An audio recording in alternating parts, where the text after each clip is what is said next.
have headphones on? I don't know. I do. Okay. I have in-ears. I don't know. You guys aren't that level yet. No, but we're you'll not. get there. Hey, all right. Dude, the other day, my girlfriend has been quarantined here with me. Okay. And the other day, so here's the quick thing. I can't do like blood. Like I can't talk about blood or getting blood drawn. Yeah. I will pass out. And she has been giving blood for money. Because it's, as you do. So she wants to tell me the story the other day. She comes, you're never really what happened, okay? So the guy who sticks me, and as soon as she says it, I like put these in, but she didn't notice. And these are like noise canceling. So I'm just sitting there looking at her like, Oh my gosh. wow.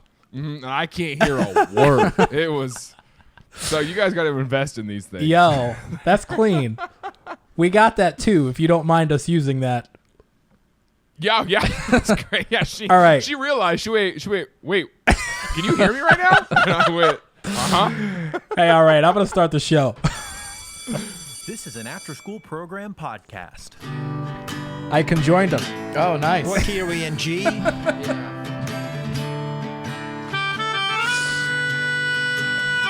We just got this new tech. We just got a new board, and jealous?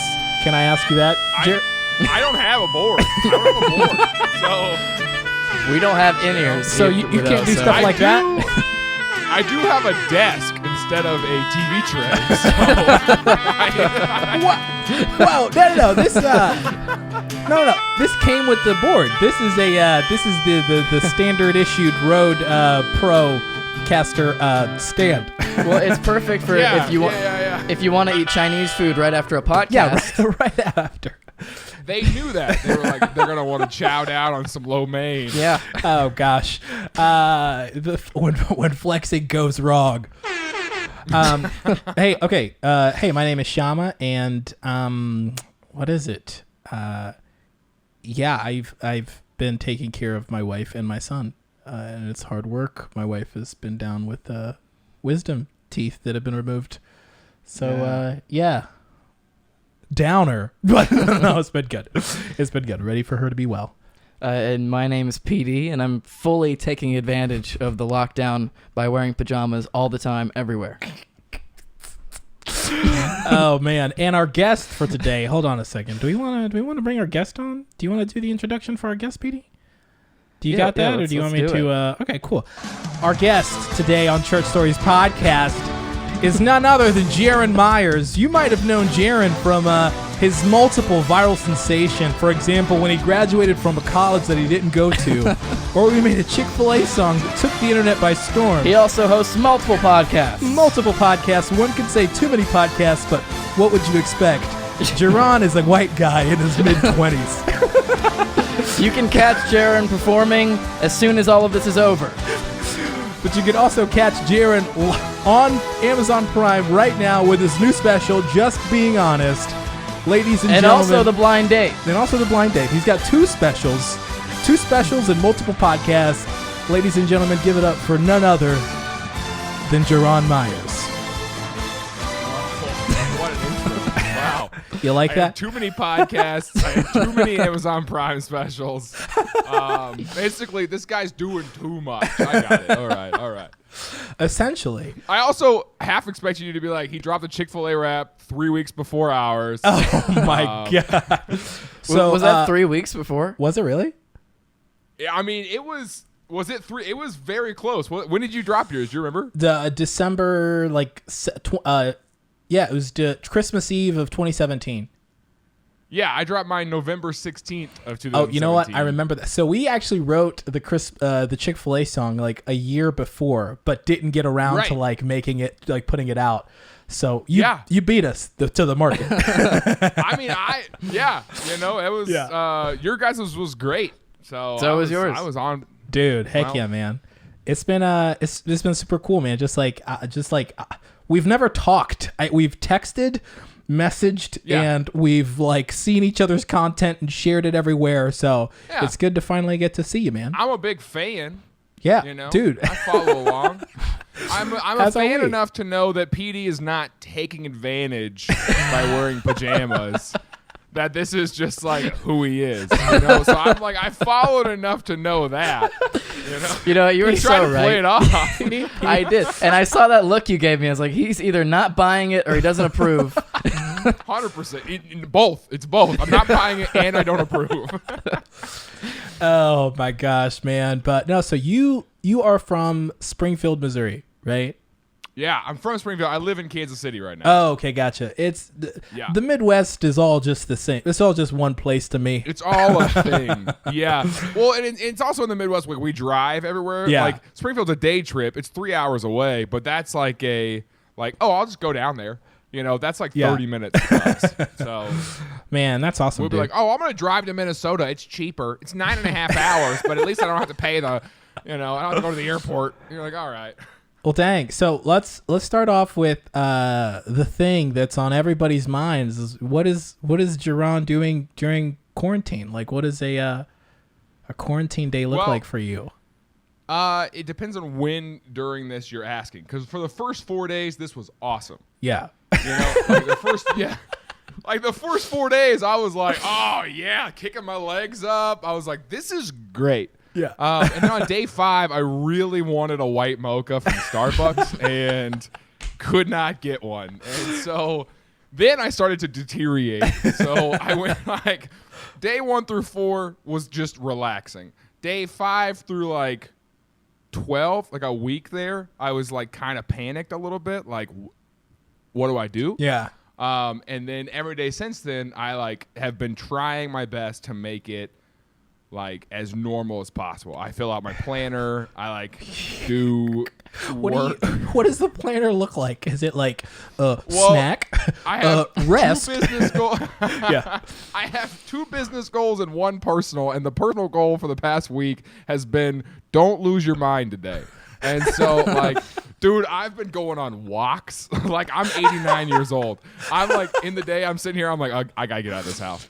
I like go on a walk like an old man. And then I've just been trying to be like, okay, how do I, obviously what we're doing, you know, you're filming a podcast right now. How do I keep doing what, you know, online stuff that hopefully after this people will come to my shows? I will say, like, I know some friends who have worked at nursing homes, and like they've always encouraged me, like, hey, you should go visit some people in nursing homes. Like, they don't mind it. You just, sign up at the front desk. And it's just one of those things I don't think about doing. But then after being home for a long time, then I'm like, oh, there are people who are just in a space. This is their normal. And then when they, like, I delivered pizza. So when I like went to, some older people's houses or whatever, they were like so ecstatic to see someone. That they're like, how are you doing? It's a beautiful day. And in my mind, I'm like, dude, I got a podcast in the car that I paused. I try to get back. The store is busy. Like, I'm trying to make this money. I'm sorry, Betty, but yeah, it's just like, man, they just the interaction of like, hey, how are you? You're like, yeah. Great. I've been door dashing, and people open the door. They're like, "Oh my gosh, we have guests! Hello!" And you're like, "No, you don't have guests. You just have Chipotle, all right?" Like, I saved a dog this last week, though. You did? When I was, do you really deliver pizzas? I did in the past. Yeah, I haven't in a long time. Okay, all right. So I have all this time during the week, and obviously no gigs, so I've been door dashing. And so I show up to this guy's house with Chipotle, and his front door wide open. Never a good sign when you walk up, all right? And then like I hear a yell from the living room. He's like, "Hey man, like, can you come in here?" And I was like, "I'm not stupid, so no." And I said, "What do you need?" He's like, "No, please, it's an emergency, please." And so I'm like, how can I help from here? And then he's like, "My dog is stuck, please." And I hear like his dog whimpering. And so then I'm like, oh, okay. So I run in, and he has a reclining chair, and like the little metal supports that hold the leg thing up. Oh, the dog has put its head in the hole where that comes out, and so now his head is stuck. Like, he can't pull it. Oh my gosh! Wow. Dude. I know. So the chair is like choking this dog, and the guy can't hold the dog still enough to pull him out and get the chair. Yeah. So I go over there. I'm bending the metal things. I'm ripping this chair. I said, dude, this chair's not going to survive. I'm like ripping the chair, and he's like trying to hold the dog. He shoves his hand in. I bend the metal enough that he can pull it out. Like, he scraped his hand pretty bad. But we saved a dog, man. Dude, was he just? Wow. How old was this guy? He was like, he was probably 30s. Like, he had a baby in the corner, and also 2 other dogs just barking down my neck the whole time. Was he just there alone with the baby and the dogs? Yeah, I think he was just, because his wife is like somewhere else. This clearly is not his normal. He's clearly not the one responsible. So, like, This is like the one time he was responsible, and this happened.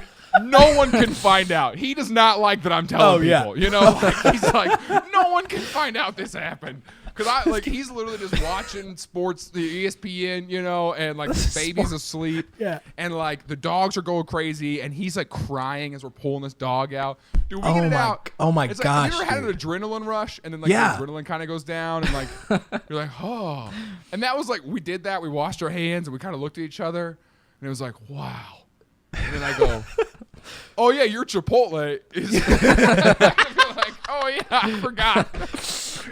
You must have gotten a good tip. Dude, what kind of? That's what I was gonna ask. He did tip well. I Okay. I was like, no, please. I was like, your dog's alive. You Like, saved my life. He's like, yeah, no, seriously, take this. And like, oh, that was wild. But yeah, most other people when they open the door are just like, wow, people, hello. So, Oh my, dude, I've got a fun delivery. It's not fun. I shouldn't say that.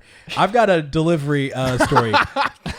It's definitely not fun. And I opened the door. This lady was dead. All right, fun story. I took her hand and I signed the tip on the no. So no.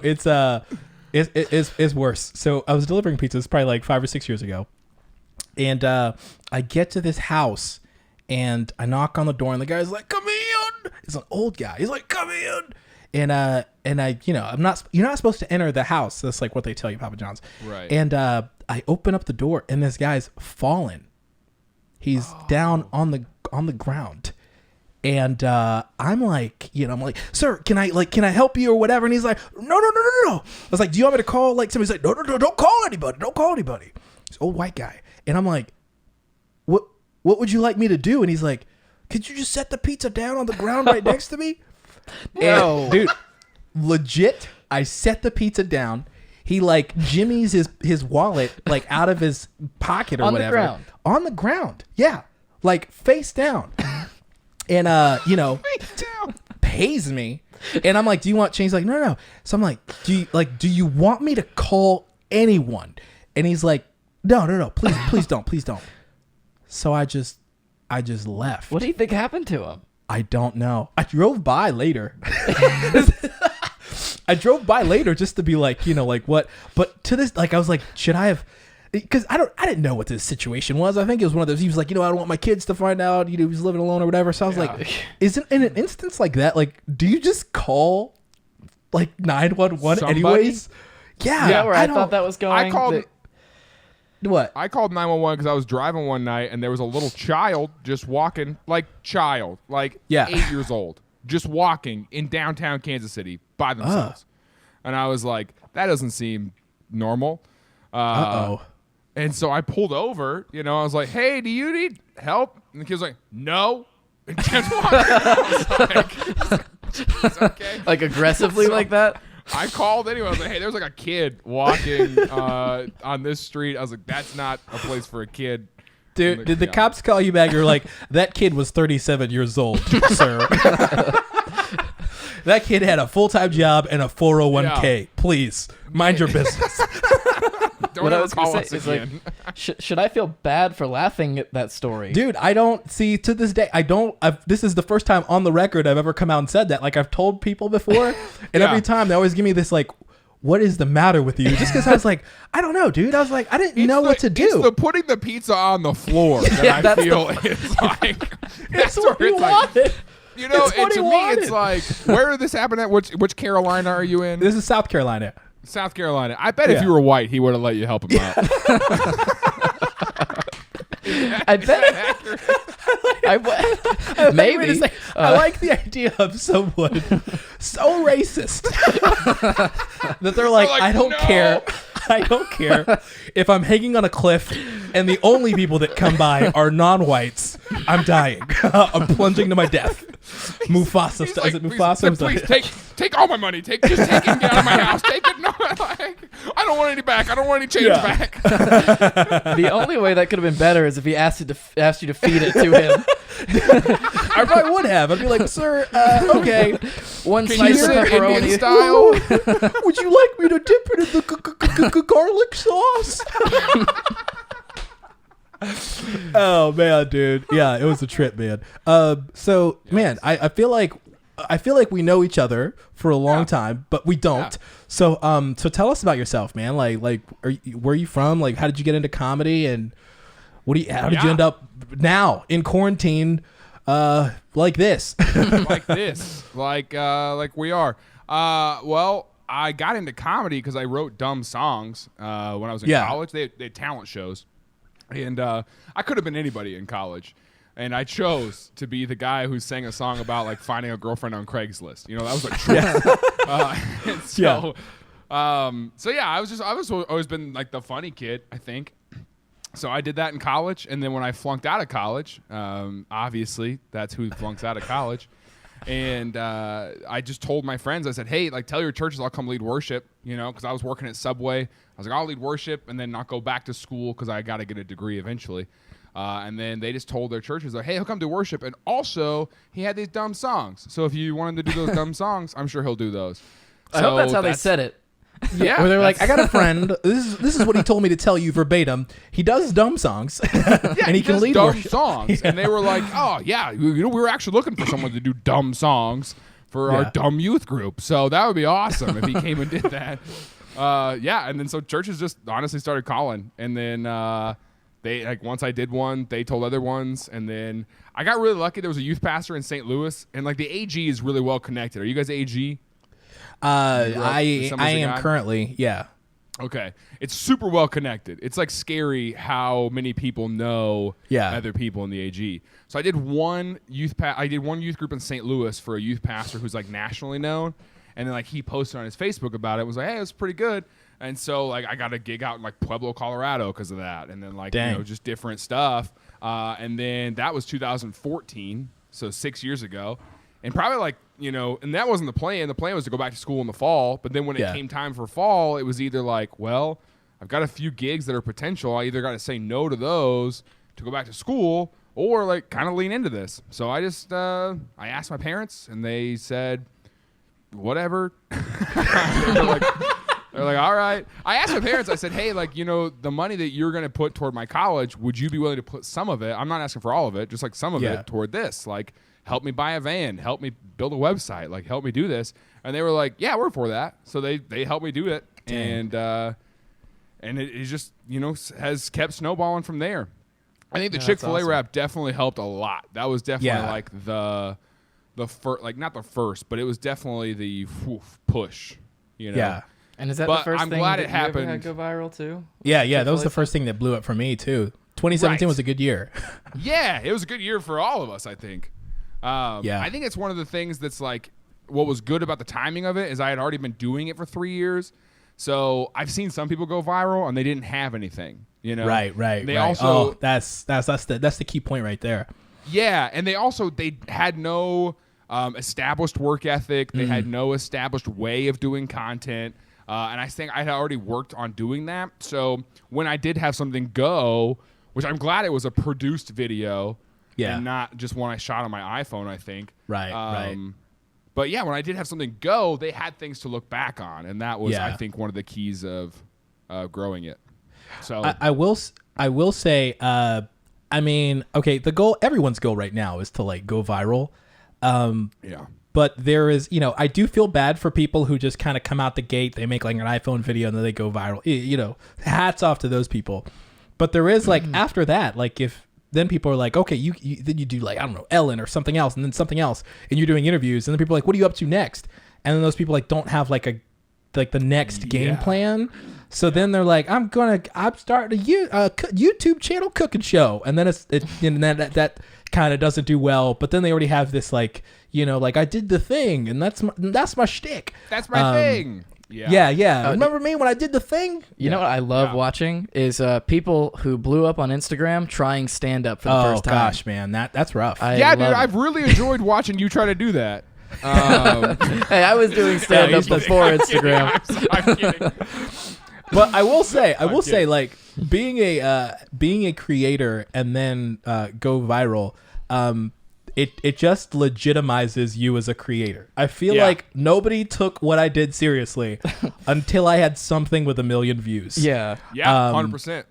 And I don't know, man. You want to, I guess I don't blame those people. Like PD and I to this day, like we ask people to listen to our podcast. And if they don't, like my wife doesn't listen to this podcast. Yeah. But it's just one of those things that I feel like now you're on a plane, like on a level where people are like, yes, you have done a thing and people like the thing. Congratulations. And it kind of, it's just like that. It's just a NOS boost, that everyone needs. You go through the phase where at the beginning it is, and this is maybe talking shop, so if people are listening and it's not like they're not creators, sorry.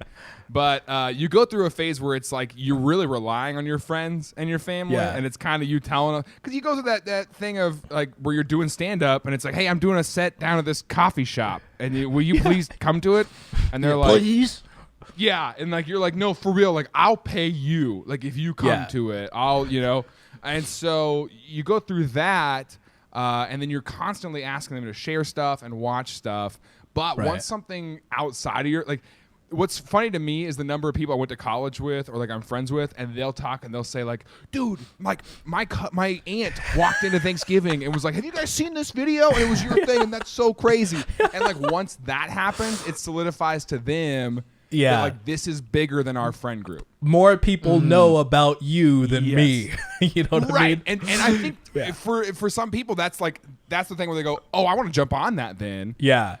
And then also what's interesting is that people who bullied me or turned me down in high school are just loving mentioning my name to their friends now. They're like, oh I'm like best friends with Jaron. And you're like, oh, yeah, okay. You're like, come on. It's dude, it's funny. I was at I went to a tiny Bible college here in town, and I was at a conference, and I walked by the booth where my college was, and like everyone else's booth, they're doing like freaking, you could dunk a t-shirt and win it, you know what I mean? All this stupid stuff. Yeah. And my college was, they just had like at their booth was just like a couple of old guys. Like, we got some business cards. Yeah, we got business cards. And he also had like pins of the college. Yeah, that's the best.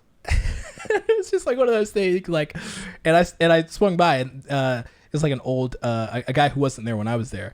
He's newer, so he was like, I heard you went to this college, and I was like, yeah. And he was like, are you gonna be on stage later? And I was like, yeah, I'm hosting this event. And he was like, could you put on this pin and make our college proud? And I was like, yeah. And he was like, he gave me like a handful, and I'm like, yeah. Was he like a war general? Yeah. Yeah, every old person in my college, could you go out there and make our college? And I was like, sir. But before he gave it to you, he was laying face down on the floor. Like, can you take this shirt? And I'm like, sir, do you need help? No, I know. He's like, no, I just need you to promote this school. I've been through this before. You don't need help. Here, give me. Let's do the transaction, and I'm gonna leave. Yeah. That was interesting about the graduation prank I did. Was hold on a sec. Let's talk about it before you go into it. So you did a graduation prank where you basically put on a cap and gown, and like bombarded a graduating party. Well, or like a ceremony. Well, just walk us through it. Yeah. Well, there was a little more involved because like I had to get through. So like. So the way I did it was I knew other people who were graduating that day, and I said, hey, like, because it's a big school. It's not, you couldn't do this. Like, 'cause I also went to a tiny Christian school. Yeah. And you could not pull this off there because, like, they would know, obviously. Yeah. But, like, at a big school, they're handing out 2,000 of these things. They're not looking at every kid being like, do I recognize you? Like, they're not doing that. Yeah. So I had another friend send me a picture of the little card that they had to hand to the lady. Because they're handing a card and the lady just reads it out loud, right? So then I Photoshop one to look exactly like it with my name, Same day? Same font. Yeah, this is the morning of. Like, I got the picture from the 9 a.m. Graduation ceremony, and then I went to the 11 o'clock. So I had like 2 hours where I printed off, cut this thing. Everyone else had like postcard paper. I just had printer paper, and I was like, this is gonna get me caught.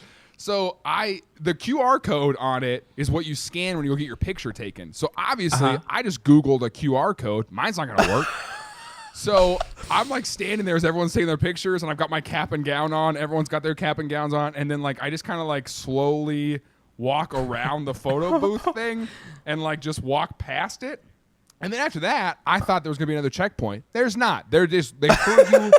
They heard you like cattle. They have little signs that if you're a business major, you stand in this section, and if you're like an art person, you stand over here. Oh my gosh! And they walk you with that group. And then all of a sudden, they're walking you into the arena. And I was like, oh. And so I'm sitting, dude, I'm straight up sitting next to this kid. I turned to him and I said, I'm not a student here. And he was like, yeah, whatever. So, like, we go up to the lady. I hand her my card. The whole time in my head, I'm like, please God, no, don't be like, this isn't poster. Just read it. But she was old, man. She was like, Jaron Myers. And I was like, and I just. And this is what I love about it is that had I not posted anything about it, like had I not said, if I didn't tweet it, if I didn't post it, nothing, nobody would have known. Right. Like that's like what was more fun to it, Have you had any contact with them? With that school? College? Yeah. Yeah, because Fox News was reaching out to interview me. Oh. And so I emailed the school and I wanted to be like, hey, listen, I'm getting some like big interviews out of this. And I just want you to know that I'm go with it. Yeah. Well, I kind of told the school, I was like, listen, I'm asking them not to say it's Missouri State. I was like, please, like I'm asking them, like, it's not about what school it was. It's just about the prank of it. Now, none of those publications cared and they still mentioned it. But my gosh. I told the school, I was like, hey, listen, I'm a clean comedian, first of all. Like, I'm not going to get on. There's nothing on my social media that's going to embarrass your school. Like, I just wanted you to know this was just a fun thing, and I have nothing against you. Right. And then they messaged back and said, we get it. It's pretty funny. So I was like, all right. So they were really cool about it. Oh my god! They should at least give you an honorary doctorate or something. One of the colleges I performed at did. They gave me they gave me. I could find it. It's probably in that box right there. But I've got it framed. It's a degree. It says a master's in shenanigans. So from Trinity Bible College. Oh my gosh, man. They were That's awesome. Man, I didn't mean to belittle it by saying you bombarded. That is no. That is the best prank. In terms of just like timing and execution and what could have gone wrong and what you got out of it. The idea happened the night before. Is like it wasn't like a month long like scout this out kind of stuff. This was my girlfriend was graduating that day and was making fun of me because she was like, "You're dating a girl who's got a degree." And like she doesn't. She's shy 3 math credits, all right? But they're going to let her walk, She's got to do her 3 math credits in the summer, but they're going to let her walk. And I said, dude, they'll let anybody walk. And as soon as it came out my mouth, my brain heard it and went, yes, they will.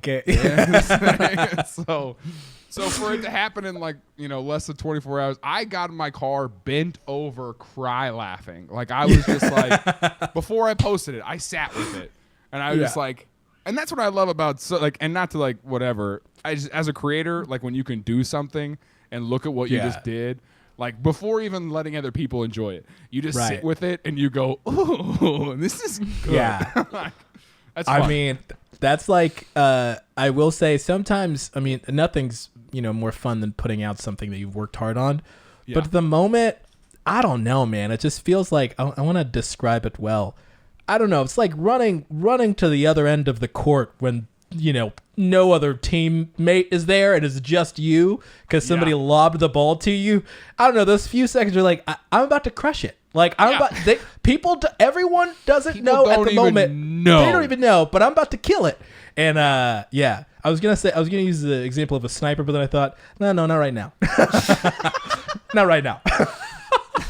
Yeah. But dang, man, dude, you've had like some really, really good like luck with not just luck. I mean, you've put a lot of effort into it, but like things being well received on the internet, just in terms of like. Do you want to talk about being a public menace in Walmart with the picture frames? Yeah.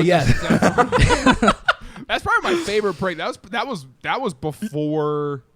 That was pre-Chick-fil-A rap that I did that. Wow, dang. And it didn't even go viral until like I reposted it a year later. Dang. And then that post went viral. You know? Yeah. So like, you were essentially with the prank, you are you replace picture frames at Walmart with you take out the stock photo. Yeah. Images I of just like the Mainstays logo onto my picture with like this like.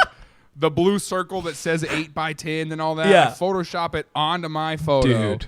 Print out 100 of them in Office Max. And then you just go and replace. It's so easy to replace. In Walmart, they don't care. They don't like, care. Whatever. They could care less. Yeah. Target cares. They don't like it. But they don't Walmart, really. Yeah, Target's got these security people, and they walk around like they're normal clothes. But they'll come over and be like, they're like, sir. But Target also has white moms who will rat you out. All right, so did that happen? I'm pretty sure that's what happened. 'Cause, like, otherwise, like, how would they have known? Other than like freaking Tammy walking up and being like, "There is a young man back there releasing shenanigans on the PlayStation shop." He didn't even have a master's in shenanigans either. But he's dude, clearly untrained. And like Walmart, you can get away with a lot. Dude, this doesn't. Walmart employees are like, "Can we help you with that? Like, could you, sir? Could we? Yeah, if you were wearing like a vest, you could totally get like a 16-year-old new hire and be like, "Yeah, we got a corporate says we got to replace all these." And I've be thought like, about "Oh, yeah, it. I'm sorry, dude." I've thought about like, can I pose as an employee somewhere? Oh, and but how dude, far could I get? Dude, I think it's so possible because. This is so. I used to go to a movie theater all the time. Back before the quarantine. Back in the real times. One time I looked. This was just an evil thought that I had. I looked at like the 16-year-olds who managed like the front, the checkpoint area, the box office, and then like inside, and it just dawned on me, like they're not paid enough to care. Like they're not paid enough to confront you. Oh, and after you said that to me, I just started walking in with food. Yeah, all the time. I told you. Yeah, I told you that. It's like it's one of those things where I grab somebody by the shoulders if they were like, "Oh, I gotta slurp down my drink before I go in there," and I'm like, "Look, they're not cared. They're not paid enough to confront other humans." And okay? it did happen one time where I was told to throw my Chick-fil-A away. So what I did was I just walked to the side, waited until he didn't look at me, and then I walked to my movie. Yeah. And the other people, like, it's not, people make it sound like there's like, I don't know, like they're going to go full freaking, Avengers. They don't care. I've walked in with a brown bag. My friends they thought this was the worst thing. I walked in with like a brown bag full of Mediterranean food. I'm talking couscous, falafel.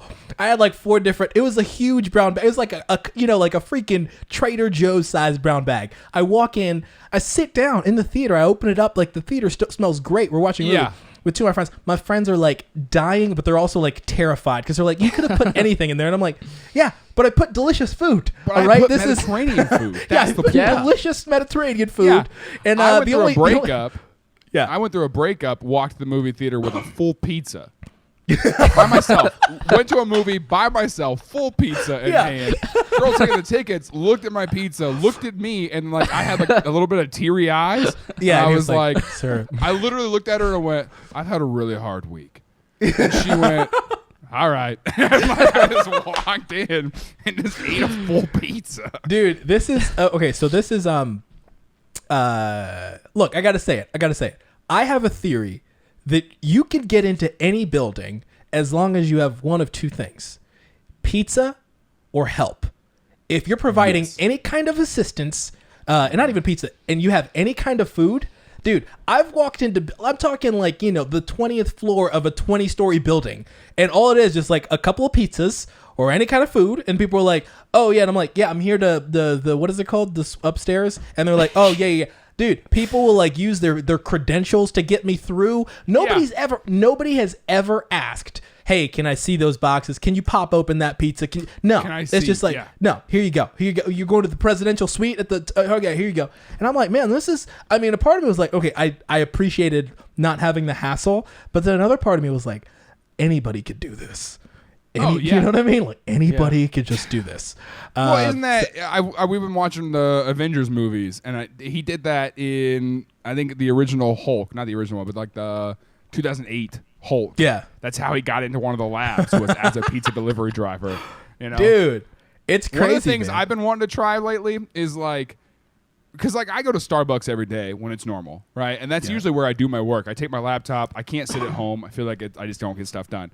So I go to Starbucks and get my stuff done, and I bring like a different drink or a smoothie or something. And I you just bring in your drink, yeah. Yeah. So. And like, because I'm gonna buy coffee there, and they all know me, right? Yeah. But then I've started to think like, okay, how far could I push this? Because I've ordered sushi to be delivered to me at Starbucks before, Yeah. Like, so I'm just sitting there eating sushi at Starbucks. Now I'm like, could I put like a tablecloth there? Right? Could I set up a couple of candles? Could I carve a turkey? Invite my friend? Yeah. I'm serious. Could I do like a Thanksgiving meal at? And would they say something? I want to see. But I want to do it at my Starbucks because they wouldn't say something because they know me. Right. I would have to go to a new one and like gradually every day bring something new. One day I just walk in with a smoothie. The next day I walk in with a half-eaten sandwich. I clearly started it out there. I'm just finishing it. Yeah. Right. Yeah. But then just I just want to see. A ton of places like I don't know, man. I feel like people make it sound like. You don't want to get in trouble. But then I'm like, look at the people who are going to get you in trouble. This is not a reflection of the neighborhood that I live in. A Walmart that's like really close to my house. Okay. Well, that Walmart is pretty good. Everyone knows that. I still go there sometimes because I'm brave. Somebody was stabbed. Yeah, and I'm lazy. I'm brave and lazy. It's a dangerous combo. Okay. I can drive an extra 5 minutes, but why? Dude, somebody got stabbed at like the front part in like a bank. Do you know like where you get ice next to this is like the Vision Center. There's a bank in this Walmart. Yeah, somebody like stabbed their girlfriend. And this is far from the first assault that's happened at that it's Walmart. pretty common knowledge. And the worst part is the Walmart didn't even shut down. Oh, no. Yeah, they don't. It just they don't kept close. on. Yeah, no. They don't. Yeah. They could. I don't think nobody there, like, I don't think anybody, Target people care. Walmart, nobody cares enough to be like, hey, we should got the there could be a we're fire. level orange. Yeah. There could be a fire in the back, and they'd be like, well, the grocery half's still open, though. Yeah, they'd be like, all right, electronics is closed at the moment, sir. And you're like, like, who did we just hire? Kevin? Kevin, go clean up some blood. Yeah, legit. Yeah, I guess I won't dig in the $5 DVD bin. Ooh. Yeah, they were more concerned that the guy didn't pay for the knife than they were that he stabbed. They're like, wait a minute, does that still have a tag on it? Yeah.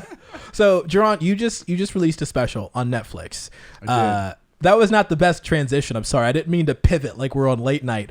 Down to your special. I'm holding a big old vinyl. So you hold it by the sides for some reason. Yeah. Why did Jimmy Fallon do that? He holds it by the side. Are you gonna zoom? Are they gonna zoom in? Did they zoom in? Yeah, and it's not on vinyl, but we got our own custom vinyl. Yeah. For this moment. Yeah, I did release a new special on Amazon Prime. Awesome, and you Ubered, right, to like fund the special. That was one of that time I called. What's that? Said it looks great. Thank you. Yeah, I'm really proud of it. Here's one thing that I will say before you say what you wanted to say is I am so like pro people investing their own money into art, into their art. I am like, you are gonna make it far, because I know too many people who they were like, oh, I want to do a thing, and then it's kind of like, okay. But then they're like, oh yeah, I need to figure out, I wish I had the time. But I'm like, dude, if you're not willing to drop, I've spent so much of my own money, and it's thank the Lord, it's paid off. But it's just one of those things. I'm like, you really like you gotta get. I compare it. I tell people it's kind of like nobody's gonna let you build houses. Like you almost have to like build your own houses to be like, look at what I've done it before, and then people are like, all right, come over here and build some for us. You know what I mean? Yeah. Well, and that's what. So, like, even when I started, I got $2,000 from my parents, and that helped me buy this clunker van and build a website.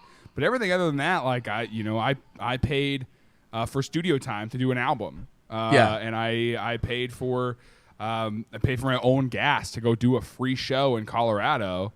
And I got paid in burritos, and then I paid for my gas on the way back. So much of this has been my own stuff. And and then last year I started Patreon and had some people help with that, and that covered a lot of our costs of the podcast, which is why we're able to do 2 of those. But even like the Chick-fil-A wrap, that cost me almost $3,000. And a large part of that too was like I just put out and was like, hey, I'm gonna set a car on fire. Does anybody have a car? And someone from my high school is just like, yeah, hey, we lost the keys to this like a year ago, and it's just in the backyard. Gosh, like, dude. If you can tow it, you can have it. And I was like, dude, I will do that.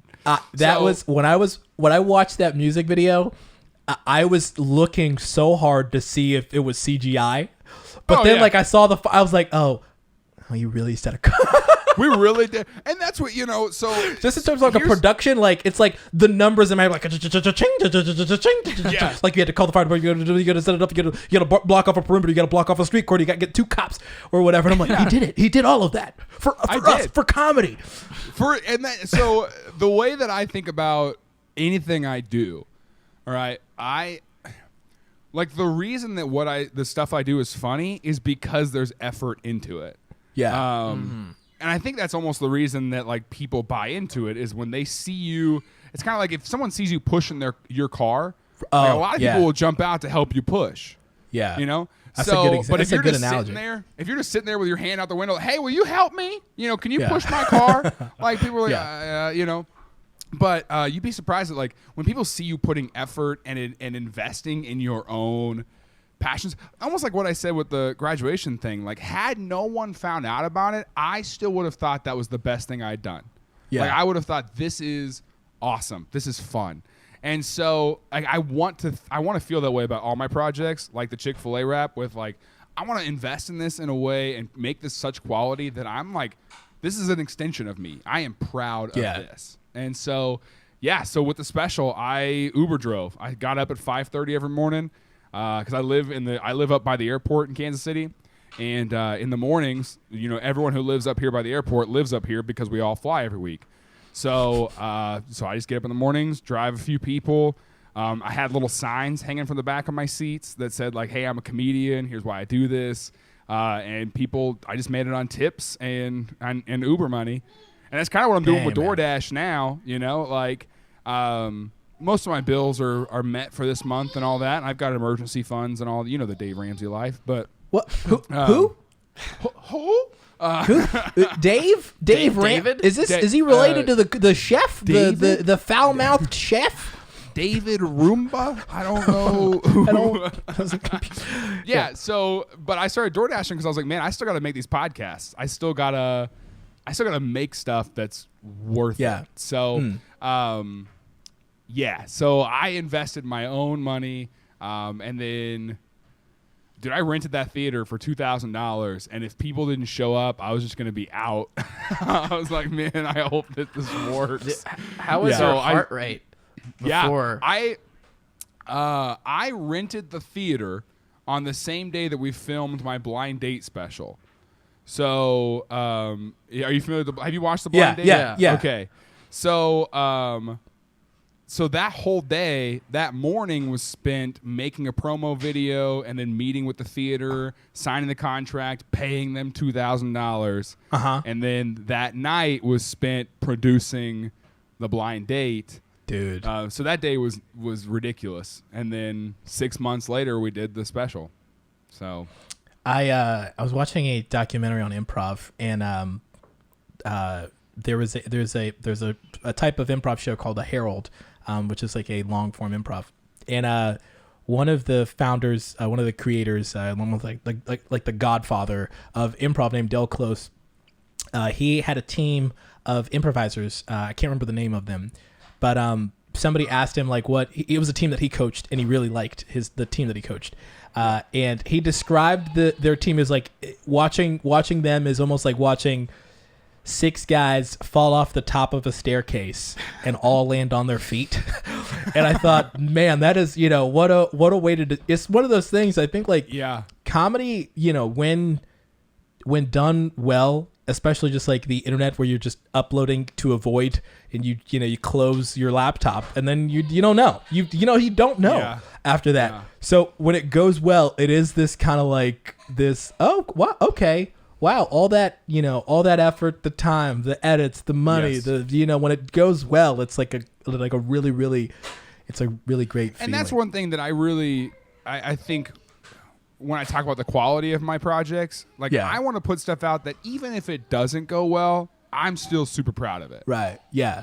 Yeah. So, I mean, you're proud of it. And also another thing I tell, friends all the time and, the fellow collaborators is like, look, whatever happens with this, we can always put it down as like a calling card. Somebody's going to see this somewhere or sometime down the road. People are like, hey, can y'all do a thing? And we're like, yeah. Look, because we made this. Yeah. And that helps. So I think it's just, definitely thinking long term and having like a ownership mentality. What is long term for you guys? So PD, you do stand up. And so I don't know, Shama, do you do live shows or? I did stand up for a while. I'm sorry, I dropped out of the game. I still write stuff all the time. It's not for everybody. Yeah, no, especially I did stand up for a long time. I would do like open mics here in Greenville. I would do shows almost weekly. And it was super fun. But then I just ended up I got a job in production and video production that got me traveling everywhere. So I just could not juggle the time and the schedule or whatever. Totally. And I was canceling a bunch of, people would be like, hey, can you do this thing? And I was like, yeah. And then I couldn't. And then, I didn't want to plan anything. But yeah, I think I've been out before. I've been on stage a couple times here and there. But other than that, my bread and butter is filmmaking. Like creating corporate videos behind the camera and editing and producing and a bunch of other stuff. So So it's been a ton of fun. Yeah, so our primary creative effort goes into sketches. Yeah, right. Sketches, music video, parodies. So yeah, that's I guess the Chick-fil-A song in 2017 is what really, really started it for myself, but also just the guy who directed it, Robert Thorell, has been on the podcast before, and Andrew Simmons, who's on the podcast before, our producer and the director. He's just one of those. It's just been a team where we did something together and it went really well, and then it was like, all right, let's keep on doing this. And we've formed together the after school program, which is just like a conglomerate, like a creative agency, I guess what you could call it. And it's been crazy good. We just licensed some videos to a streaming service. I got to work with myself and Andrew Simmons. We got to work on VeggieTales remix show that shot out in Oklahoma. So it's been good. And we also just pitched a show this past week to a streaming service too.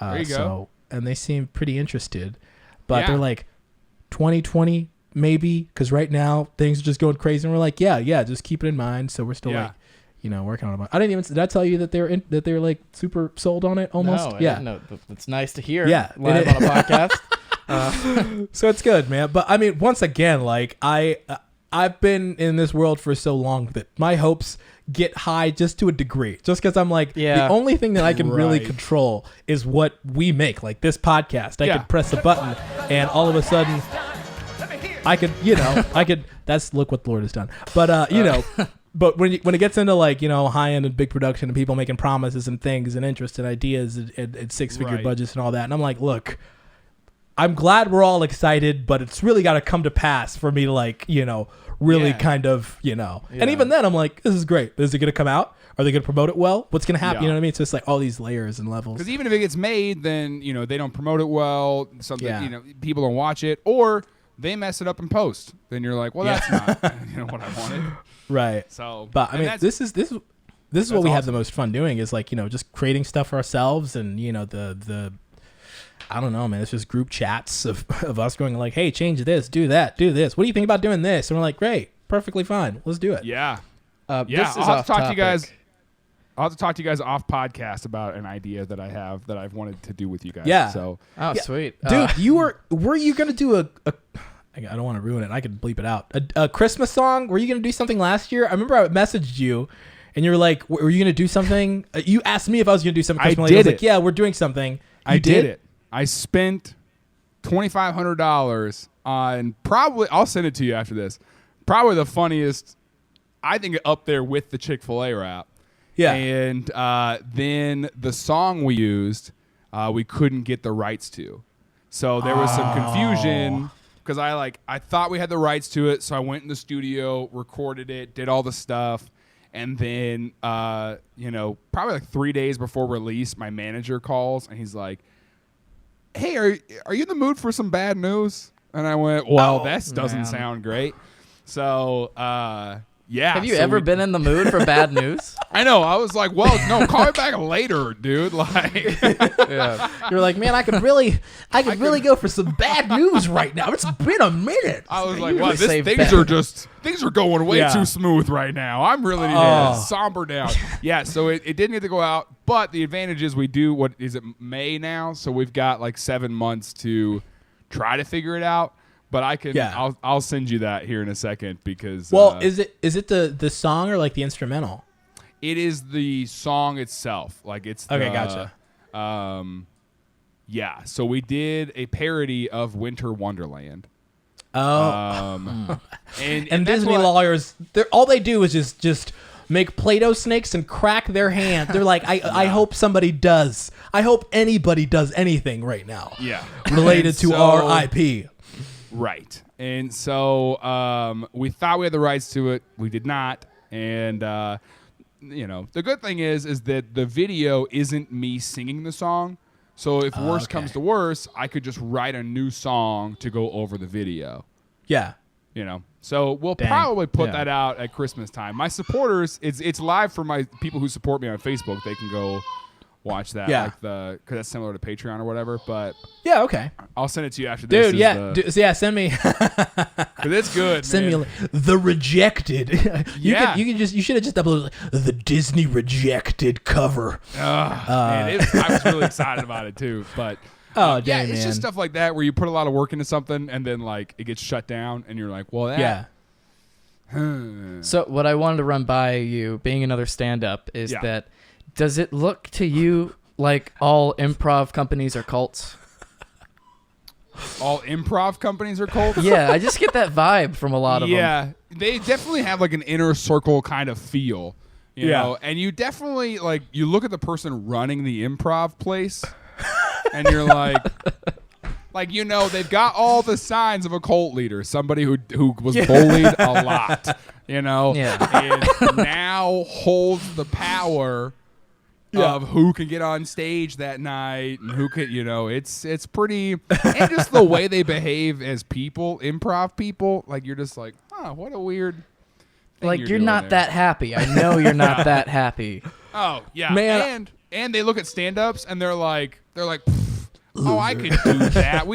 I can make that up. And you're like, okay, have fun, do that. Oh, and I don't know if you've been to the like stand-up meets improv have you ever done like that a stand-up improvisers will put on, but they're not that good. Have you ever been to like an improv / stand-up like a show? Like an improv what? An improv and stand-up show. It'll be like they put up a random where they word. mix them together? It's so painfully terrible because like it's just different moods. Like you got to have because then nothing the stand-up does is going to look as on the spot as improv. And then nothing the improv does is going to look as planned or executed as the stand-up. It's a recipe for disaster. And that's another thing. So you nailed it when you said mood.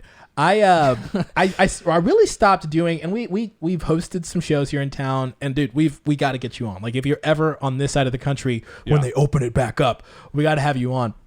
But we've done shows, and there's something about like when the mood is good, it's amazing. You know, and but when the mood is bad, like we've, brought some comedians on and then like, they'll like, take certain liberties with some jokes. And then when that happens, it's kind of like, Dude, I've legit been in the back, like, just, like, wanting the earth to just, like, open up and swallow me. I remember. Because it's painful, man. The mood's just ruined. You know Pete Holmes' show, Crashing? Yeah.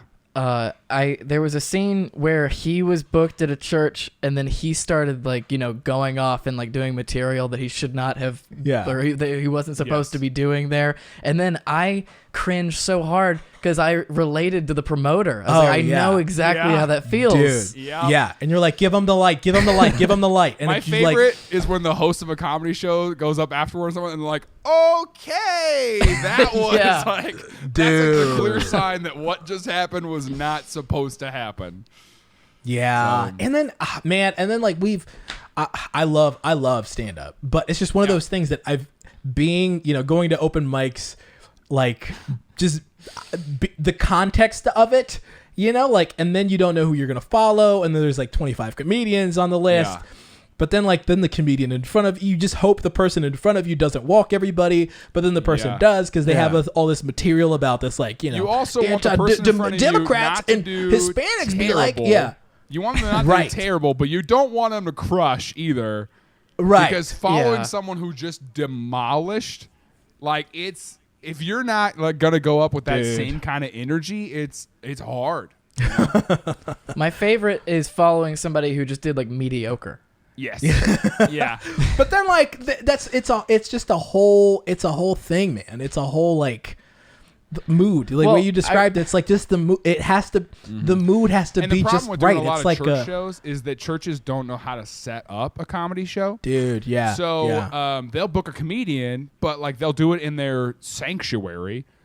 With pews, with the lights on, with all the all the lights on. No, there's no stage lights. That they have, but they don't use them for this. Right? No, because the lighting guy's not there. The guy who runs the tech booth is not there. Right. It's Sunday night, right? And they'll do like they'll have you do it during dinner when people are eating, and you're like, that's not how. Yeah. So that's something that is difficult sometimes. So that's actually one of the biggest things that like I've loved about working with my manager is that they're people who call ahead and they kind of say like, hey, here's a video on how to set up a room. Here's like how to do that. And it's all in the contract. Whereas before it was like 6 people in this room that sits 500 and you're like, this isn't going to work. So yeah. Dang, dude. So that's another thing too, is I've like learned that in the past couple of weeks. A friend of mine has come on and we've been on a couple of like calls with some people like pitching, and he talks a lot of like the nuts and bolts and like a lot of the finances, and I don't. So it's almost like you get to hear about it from like a guy who does that, but then I can stick to being creative. Because like the moment you're creative and you're like, well, what's your budget? Then they're like, well, we're going to have, because I'm like, we're going to make it fun and we can do whatever. But then there's somebody else that just needs to be like, yo, like there's work involved and we've got to make sure that these things are done. Here's what we need. Right. Yeah. And I'm just not that guy, man. I'm like, well, what is it? Okay, there's 7 people and whatever. Cool. And you've got $2? Perfectly fine. We'll do make it work. And I'm like, right. Yeah, right. And it just that doesn't need to be that way. Yeah. Oh, and that's, everything I do, I want it to point back to my stand-up. That's what I'm trying to do. So, yeah. Okay, so wait a second. So this podcast called Church Stories. We got to hear it, man. We got to hear your your best church story. And you've been to so many of them. So I've been to a lot of churches. Yes. Man, I was thinking about this before I came on. So I've got 2, I think. One is a painful one. One was like 2015. And I don't know how your audience would receive this story or, whatever. But I was very new to comedy at the time, and I was traveling with an evangelist because I thought that if I was just with him at all these churches and getting to know all these contacts. So anyway, with this evangelist, didn't super like this evangelist. He wasn't a super fun guy, right? And it was 2015, and we did a lot of churches in the South. he loved, and probably still does, loved Donald Trump, right? So part of me thought you were going to say that, but I was like, don't, please.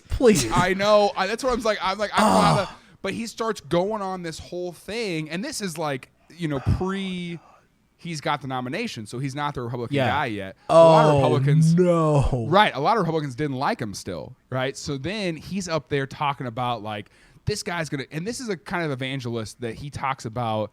We got to stop giving sin a voice in this world. The homosexuals have a voice in this world. Like he said that on stage, and when he went that, I went, oh. I was like, I don't want to be here anymore. People think I'm his friend. Exactly. Exactly. If you're at a church, it gets better though, because I'm the guy running the merch table for this guy. All right, this guy has merch. Right? So you're his spokesperson. You are essentially, you co-signed on this man. I'm the person that people are going to come scream at when he says this stuff, because he's got, first of all, he's got shirts that say heaven yes, hell no on them, right? So just like, and like, I mean, like, so people walk by the merch table and it's just you with the t-shirts and you're stacking MAGA hats, right? Out. I don't know what's going on, right? I'm sitting in the because I'm back at the table, and I don't usually listen to him talk. He does the same speeches, so I don't listen to him after the first time I've heard him. I've heard it 1,000 times. And then people start walking out just angry, like cussing in the church thing. They're just like, I can't believe this guy. And they come back to my table, and they're like, and one person had bought one of his books and demanded their money back for it. Like, people are walking out of this service, but he's leaning into it saying, this is the separation of the wheat from the, what? And I in was the like, chaff? I was like, no. Dude. Yeah, I didn't travel with him much longer after that stuff. So was he still going up until like recently? No, he's still out there. People still like him. I don't know. Now that it's Trump's weird. got it, he could be like, I told you. He's got to do a victory lap tour through the South. That was one of them. Yeah, I started to notice that we only went to small Baptist churches in the southern states. I was like, this is interesting that we're only getting booked here. Dude, there's something about like... Yeah. See, there's no way to talk about it. There's no way to... Well, no. Especially just like anytime somebody gets into like politics at a church, whether it's like the main local guy or like a guest, it's just like, dude. This guy's a guest. That's what was amazing to me. It was like, dude, this isn't your church, man. Like, what are you doing? No, man. It's just like, stop.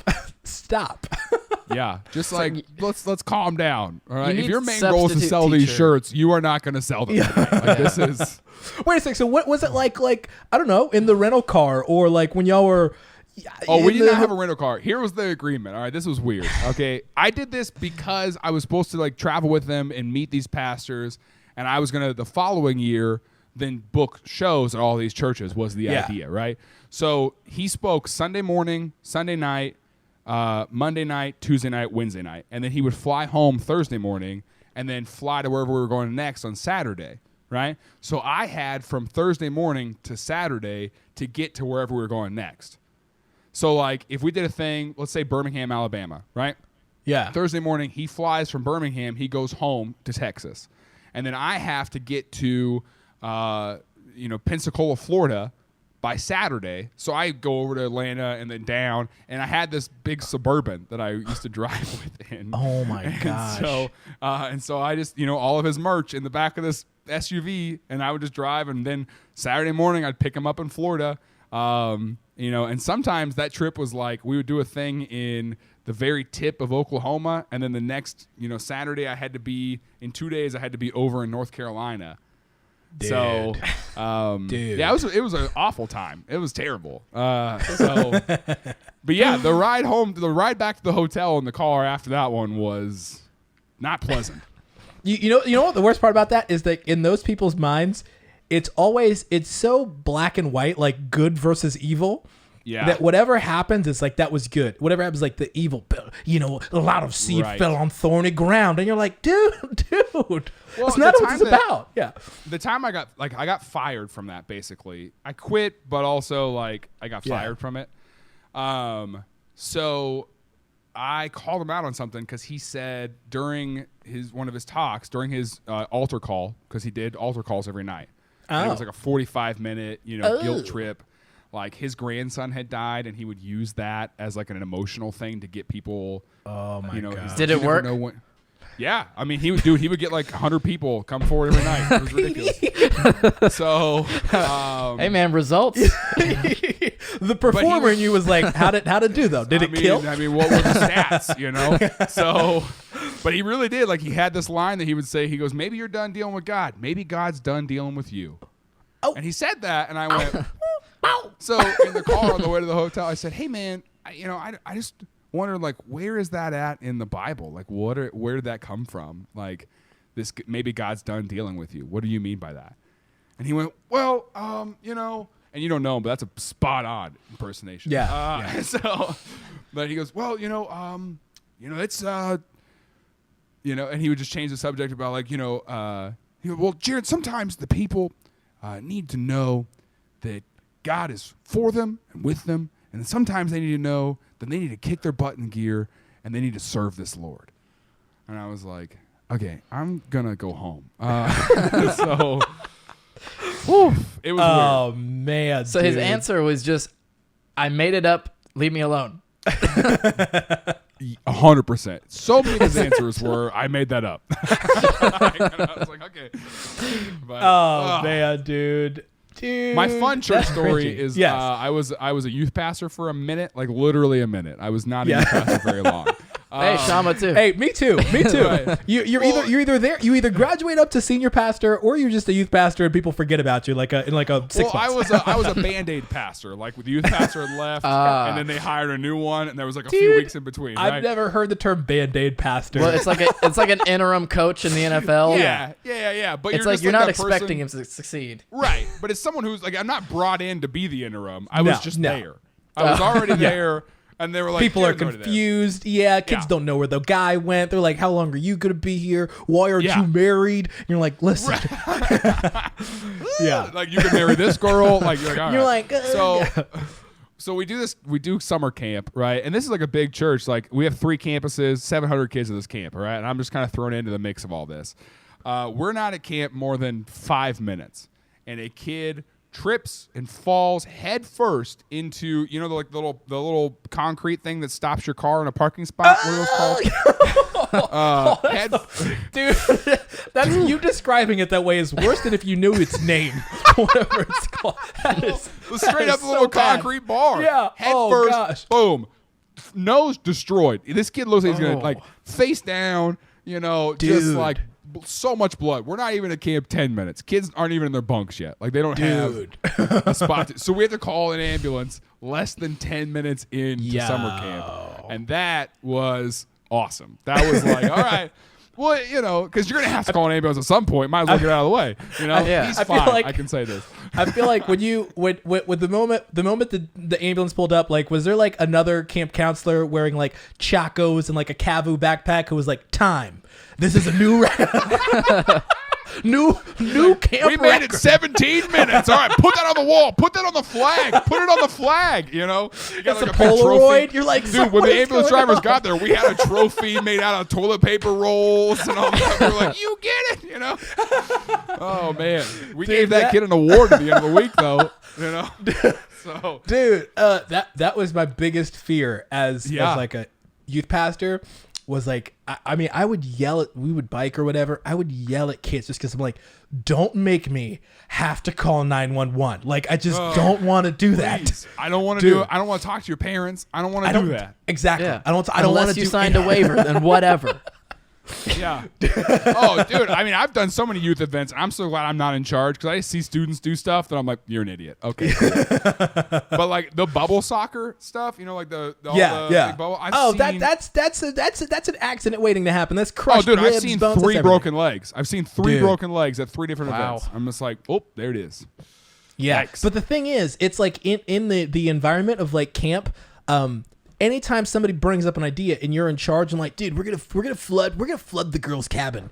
you're like, okay, that's insurance, that's water. They're gonna have to clean it up. There's mold, or their bags on the ground. Like you become this guy. You become like this guy explaining all the facts, and people are like, dude, come on, dude, you're no fun. And you're like, let's just eat at the calf. Let's go to the banquet. And that's why I wanted to go back to being the volunteer, where I was like, let's do it. You know?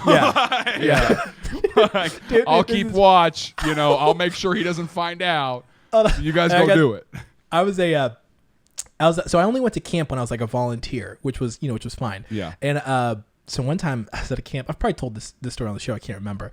And this one kid, this was like the last night at banquet. So did y'all's camps do banquet like the end of the night, and guys would ask girls or whatever? They'd like couple up for like the last dinner of the camp. Did they do that? Oh, okay. Guys and girls would couple up. Yeah, they would so it was a thing. It was almost like a prom, like the end of camp. That was never. They were like, you don't ever do that. All right. Our camps were weird, man. It was like all week. It was like, hey, don't be anywhere near a girl. But on the last day, you can have dinner. A whole thing, like you could sit down with them. Yeah. But the thing was, they would all form these these relationships from like freaking Monday to Friday or whatever. And then on Thursday night, there was this. And it was always themed. It'd be like luau themed or whatever. And they'd come dressed up. You'd take pictures with this person that you've only known for like 3 days. And you're like, hey. Anyways, this one kid, after the banquet, they were, where were they? Oh, so after the banquet, we go to the service, which is like across the field or whatever. Right. And then we go to like the canteen, and they get snacks and they hang out outside. Yep. And then finally we're like, all right, girls, go back to y'all's cabin. Yeah. It's just ours was a glorified shed that somebody slapped an AC on, and they were like, we put a couple of fridges in. What do you want? Orange soda? Now this window is where you get the snacks. Now don't look in this window, because that's where the guy who owns this camp literally lives. He lives in that shed. Don't look in that one. Dude. So anyways, this is the same window. This is the same window system that ours had too. It's crazy. Anyways, this one this one pretty boy, this one E-boy, I guess what you'd call him now. E-boy. Well, the E-boys. He kisses this girl. He kisses this girl at the canteen, like while we're trying to separate him out. Nobody saw it. No staff member saw it. Anyways, like he goes back to his cabin or whatever, dapping his friends up, and apparently the girl was like irate. Like she was like, she didn't want to kiss anybody until like the altar, like I don't know when she got married. So it like caught her off guard. She was like crying, like hysterical. Anyways, the camp dean calls me and he's like, Shama, we got to go confront this student. He like kissed this girl and she's not happy about it. It's also it's like 12 a.m. So we knock on this kid's door. We get him out. The cabins are like, almost like a semicircle. So the kid comes out and we're sitting in like the picnic benches, like in the middle of the semicircle of cabins outside. And this one kid, this dean of students is like leaning into this kid, right? They're like, why would you do that? Why would you do that? And this kid just is like, he's like, I thought she wanted it. My God. The camp counselor. Yikes. The camp counselor.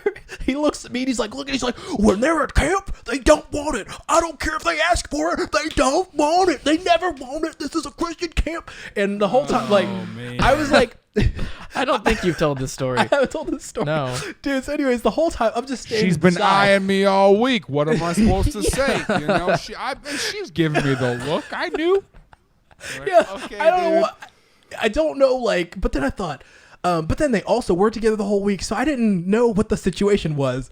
But yeah, but the thing was, I was, have you ever been you're the guy on the come to Jesus meeting as the guy just to be a witness, just in case anything goes wrong. Yeah. And I'm there the whole time I'm dying.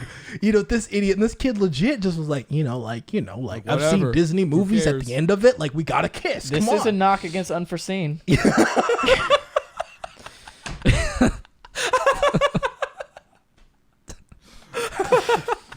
Time. Heaven meets earth she wanted it, kid. You're like, all right. Just the phrase "she wanted it" sounds so toxic. It's very toxic.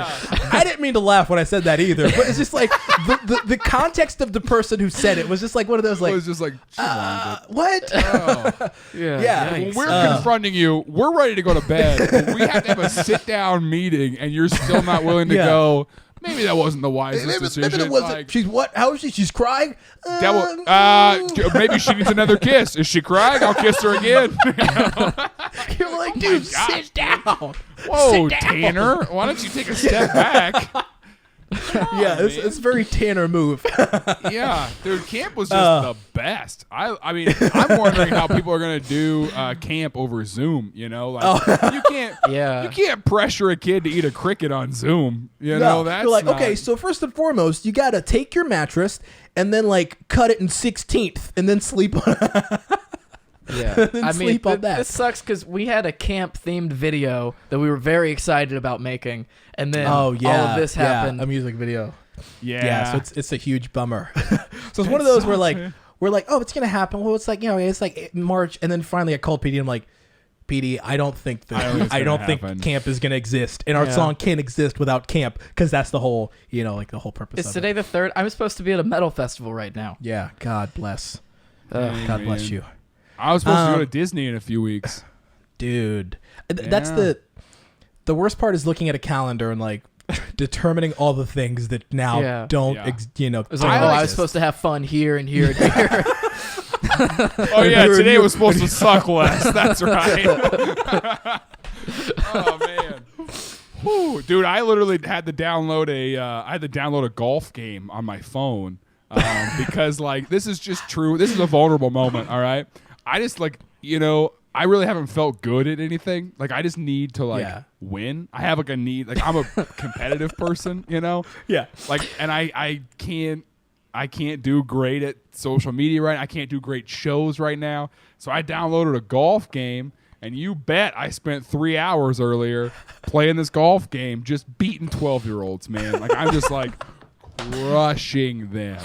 And to our point earlier, I spent like the $4.99 for the Better Golf Club on this thing, so I'm investing my own money in this, and that's I've heard that's how I get respect from Shama. So. Hey, that's not how it goes for me. Whenever I try to play games, I get crushed by 12-year-olds. Oh, dude. I probably download this golf game. I want to beat you. Yeah. Dude, I don't play games like that on my phone. I'm a nerd. I play like Tetris. I play games where I could listen to something else while I'm doing the game. Oh, yeah, I'll fly. I download, dude, I have like so many plane simulator apps where I'll like play these things, but it's it's just a 28-year-old man listening to NPR doing this with his iPad, where I'm like, okay, whoa, hey, can you send me the link to that though? Because I kind of want to. Yeah, legit though, like legit though, because like I it's mean like legit though. I want to, I'm not joking. I'm telling you, it's a blast, man. Can you send me that and also your teeth whitening routine? I've been noticing it the whole time. Dude, so on the real though, I've been using charcoal. Like, all right, tell me what your dentist never told mind. you. You remember? Yeah. It's you crushed up charcoal, but then my mom told me about this since I was like 15, so I've used it. And then cut to a couple years ago, I'm on Instagram and I get an ad for like charcoal toothpaste with like, girls dancing and stuff. And I'm like, I've been on this. Yeah. I was like a hipster. Dude, I've just been chewed up gravel out the side, I'm really looking for that Instagram ad in a few years. But, so... Love chewing grass? PD, so I've got to say, my dentist, I went to a dentist who, I was talking about, he was like, yo, your teeth look very white. Thank you. No, I was, maybe I was bringing it up. Somehow we were talking about my teeth. And then he goes, they're actually not that white. They're just very dark. So on the back, the backdrop, your teeth look white. So usually I tell my clients if you can either have your teeth whitened or get a tan. And I was like, hey, no, thank you. Thank you, but no thanks. I mean, I just want my teeth to be as white as my skin is. That's my goal. I just want it to be the same shade. Hey, Jarrett, I want to defend you for a second. You do not look like that giant baby. I don't see a resemblance. Which giant baby? We haven't seen this. The Twitter baby, like the Have Viking. you not seen that gigantic child? It's awesome. Yeah, I've seen this. People are like body shaming this kid. I'm not for that, but I'm also not for people sending me that video, being like, "Look at you, look at that baby." People send me. I'm just terrified by the baby, and I haven't commented. People send me the thumb people from Spy Kids. They were like, "That's you." You know, I got Fortune Feimster just put out her stand-up special, and like they're like, hey, you know, like I met Theo Von. All right, we did a show. I did a show with Theo Von. The first thing that guy said to me, I went backstage and I introduced myself to everybody, and Theo comes around the corner and goes, dude, you're on this show? And I was like, yeah, man. He's like, you're that kid from Bad Santa. And I went, no.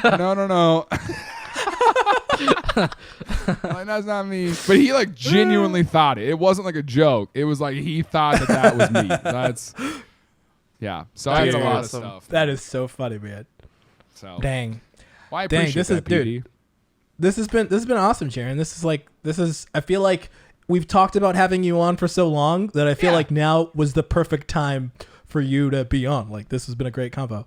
Thanks. Yeah, this is awesome. Hey, so we always we end each episode with praise reports. I didn't tell PD about this, but I queued this up myself. But we end each episode with praise reports, and which is basically just something you're, I don't know, excited about, something you want to plug. Is praise reports just a masquerade to plug things? No, just plug in stuff in your own life. No. But we end each episode with praise reports. Do you have a praise report? Do I have a praise report? Yeah. Yes. So my manager just quit. So I have a different manager, but what's good is that it's the guy who was my agent before. And so we had our first call. What is today? Sunday. We had our first call on Friday. And like, I think that this is probably going to work out better than even my old manager. So really excited because my old manager was awesome. Love him a lot. But this guy is just like, we don't click as far as like creativity, you know, but he's like what we talked about earlier. He's like the analytical guy where like I'm telling him my ideas and he's just like, yeah, I can see how to, okay, I'll work on that this week. Yeah. And I'm like, okay. Yeah. So I'm really excited, man. Yeah. That's awesome. PD, you have a praise report? Yeah, mine is that I finally started dipping into that ice cream that you gave me. Hold on. Could you say your praise report again? This is important. Just whenever I cue this up. I finally started dipping into that ice cream again. It was so good. My favorite one was the chocolate fudge brownie. It was delicious. I had mono. I couldn't eat much sugar, so I decided I was going to wait till I was well, and then I could really enjoy it. And trust me, I have been enjoying it. It is fantastic. I don't know why I foresaw. Like, you talking about ice cream deserves the NBA playoffs. Oh man. Okay. All right. My praise report is, man. Oh shoot. We might get like some office space soon. So I'm really I'm super excited about it. Like, we might get a place where we could, like, a studio essentially, record podcasts and hang out and, like, you know, pimp out. So hope it goes well. And if I get divorced, I can sleep there. This room is where I'm gonna put. This room's where I'm gonna put the podcast stuff and my broken heart. It's all gonna fit right in there. Wait a second. I got you, Jaron. Jaron, just in case everything goes to heck, what is your big plan? What's my just in case what? Yeah. Okay, I'm gonna cue it up again. Just in case everything goes wrong. What is your big plan? I'm gonna eat my neighbors. It's fine. I've been looking at him right now. I've been looking at my neighbor, and I thought I can eat this guy. Or I've been sizing him up. He's been walking outside, but I can lather him up in barbecue sauce, and I can chomp away. Have you seen that clip, Alex Jones? No? Would you like to explain, Jaron? So you didn't have context for that? No, I just thought it was like, man, that's super Midwestern of you. Barbecue him up. No. Yeah, I'm gonna put some ranch on Sandy Hook denier. This is what Alex Jones said. Alex Jones is talking about the Alex lockdown. Jones, He's like, not even as look, a I've got joke, food. said that this week. I'm prepared. He's like, I'm going to feed my daughters. And if I got to eat my neighbors. Yeah. if I gotta eat, and like, listen, my Alex Jones voice, I've been working on it. All right, he sounds like a Muppet. He sounds like a Muppet who has seen some terrible things. All right, he's just like, he's like, I'll eat my neighbors. All right, I'm not even afraid. Oh my gosh, man. So, my favorite Alex Jones thing was I think Rogan called him crazy on a podcast, and then he's like, I declare war on Joe Rogan. And then he was on Joe Rogan's podcast like 2 weeks later. we got in trouble because we did a podcast episode about him and about his whole life. And then in our podcast, my co-host said, listen, I want to make it clear, Alex Jones is a madman, right? And him saying that, like my management and stuff, they were like, hey, just like be really careful not to like make statements like that, especially about a public figure like that. So we got in trouble for it. And then this weekend, he says he's going to eat his neighbors. So like a man. Like, you got to tell your manager, you're going to be like, sir, I can't, anything that we say doesn't pales in comparison to what this guy says. I mean, dude, hats off. So your manager listens to all your podcasts? I know. Yeah. I was like, this is ridiculous. Dude, if I mean, we don't say anything that I'm not. But if we had some, like, I never want to explain. I never want to revisit the things that we put out. Like, if I meet people and people are like, hey, you tweeted a lot about Bill Gaither the other day. What did you mean by that? And I'm like, dude, I literally cannot. Don't ask me that. Please do not. Let's keep it on Twitter. The only time I've had anything, like, it didn't really come back to bite me, but it was like a fan sent me a DM while I was working, but didn't didn't say hi to me. They were just like, hey. Fan at his restaurant. Yeah. At his restaurant that he was working at, sent him a DM while in the restaurant. Yeah, like right after he left, he's like, that was the best steak I've ever had.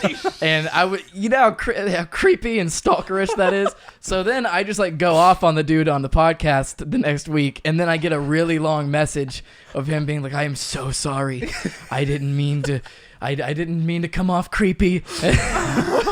Well, so Petey and I's, our MO is we talk as if no one's listening. Yeah. We used to assume nobody. So when I tell Petey, I'm like, hey, the podcast did whatever 1,000 downloads. Petey's like, really? Really? But then we're like, what did we? Should we be careful? But wrap this up because I've got more to tell you when we're not on the podcast about what that was. Yeah. Man, I thought you were just about to be a diva. You're like, hey, let's wrap this up because I'm done with you guys. I saw my neighbor running and I'm hungry, so I'm gonna go. Yeah, Jaron needs his latte. You talk about yourself in the third person. Jaron needs a white mocha right now. Hey, all right, guys. This has been Church Stories. You've been awesome. And this has been our guest, Jaron Myers. I'm gonna play his trailer at the end of this, so people can I just play your trailer? Will people be able to understand your trailer if I just play it, the sound? Yeah. I shop at Target. They have everything that Walmart has. No, they don't. Target don't have family fist fights, okay? Waffle House does not close. Like ever. FEMA, Federal Emergency Management Agency, responsible for cleanup after disasters, right?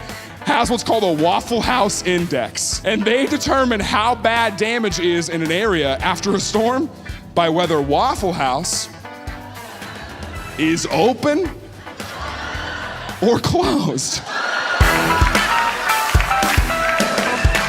The government looks to Waffle House for answers. They say it's because Waffle House is more prepared for disasters than anybody else. That means that Waffle House is more prepared for an F5 tornado than they are for a standard health inspection.